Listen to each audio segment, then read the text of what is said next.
Hello, I am Deepanshi Nandi, an engineer by education, an entrepreneur by choice, and a leadership and emotional intelligence practitioner by purpose. Over the past 16 years, my journey has taken me across education, training and development, coaching, entrepreneurship, human resources, sustainability, and leadership advisory. Today, I am the founder and director of Thought Spectroscopy, a mental wellness and learning organization that has reached individuals across more than 12 countries. I also serve as CEO Global Public Relations at Himalayan Investments Global Limited and as the National President of Environment and Reforestation Council at WICCI. Alongside these roles, I mentor entrepreneurs through platforms such as Rise Jhansi, G in Cube Gwalior, and the Women Entrepreneurship Platform. The values guiding my work are integrity, empathy, courage, inclusion, and continuous learning. I believe leadership is not defined by how many people report to us. It is defined by how many people feel more capable, more empowered, and confident because they have worked with us. One of the most pivotal decisions in my journey was refusing to allow geography or circumstances to define the boundaries of my professional identity. As the spouse of a serving army officer, frequent relocations were a part of my life. Every move brought uncertainty and often required rebuilding professional networks from the beginning.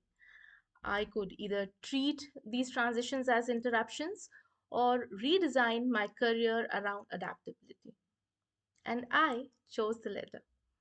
In 2021, I founded Thought Spectroscopy and developed a location independent model of learning, coaching, and facilitation. What appeared to be a limitation became the foundation of my entrepreneurial journey. That experience itself taught me that stability does not always come from remaining in one place. Sometimes stability comes from having clarity of purpose. It kind of shaped my philosophy of adaptive and human centered leadership, remaining rooted in its values while being flexible in strategy. I learned that leaders cannot always control circumstances, but they can definitely create meaning, direction, and possibility within them. And along this journey, one of the initiatives closest to my heart has been my work as the I Am Remarkable facilitator. Through these workshops, I had participants who were entrepreneurs, homemakers, professionals, students, and also members of diverse communities. And this work has also led to my recognition as a platinum tier facilitator. The challenge here was not merely teaching people how to speak about their achievements, it was addressing the deeply embedded belief, particularly among women, that acknowledging one's contribution is arrogant, it's uncomfortable, or culturally inappropriate. I therefore created spaces where participants could reflect on evidence, recognize their strengths, and learn to advocate for themselves without diminishing others. The impact of these workshops were not limited to the duration of the workshops. The most beautiful part was that the participants they walked away with a stronger language to communicate their values and challenge their internal barriers. And the lasting transformation was seeing people move from the mindset that I was doing my job to the mindset of my contribution created a meaningful outcome and I am entitled to acknowledge it. So, that shift itself from invisibility to ownership is one of the most powerful expressions of leadership.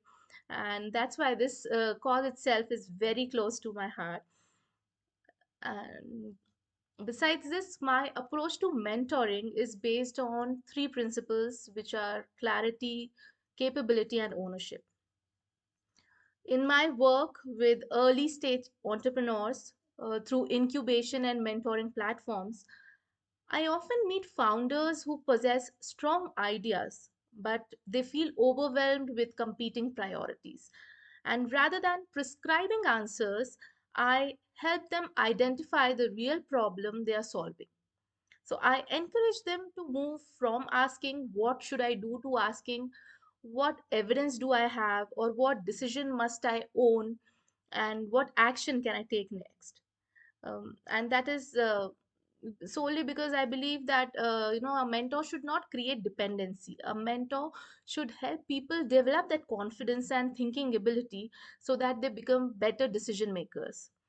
And whether I'm coaching a professional, facilitating a leadership workshop, or mentoring a founder, my objective remains the same, that is to help people recognize their own agency.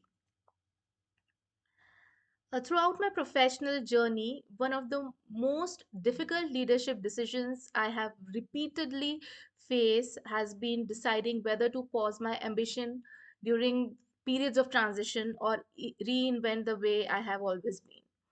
So, building organizations, serving in senior roles, maintaining professional continuity while relocating demanded difficult choices. It meant letting go of conventional definitions of career progression and creating systems, partnerships, digital delivery models that could remain effective across locations.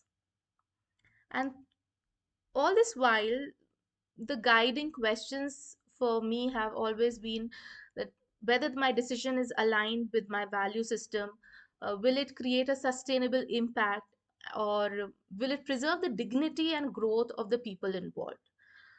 Because for me, leadership decisions are not always about selecting the easiest or the most popular option. Sometimes they also involve choosing the path that protects both the organizational outcomes and the human dignity. My advice to the aspiring women leaders is: number one, do not wait for permission to see yourself as a leader. Leadership begins much before the designation. It begins when you take responsibility, speak with conviction, when you make thoughtful decisions and create opportunities for others. Secondly, build proof of your capabilities. Continue learning, document your achievements, and communicate your contribution unapologetically. Humility does not require invisibility. Third, cultivate networks, be it financial agency or emotional resilience.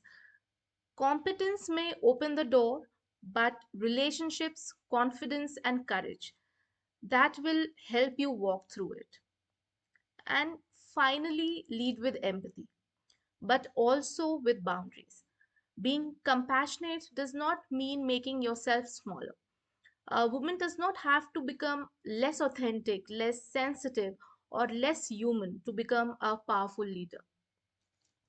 So, my leadership journey has not been a straight line. It has been a series of conscious reinventions across roles, across organizations, geographies, and stages of life. I have learned that we do not rise merely by acquiring titles, we rise by expanding our capacity, standing firmly in our values, and creating pathways through which others can rise with us.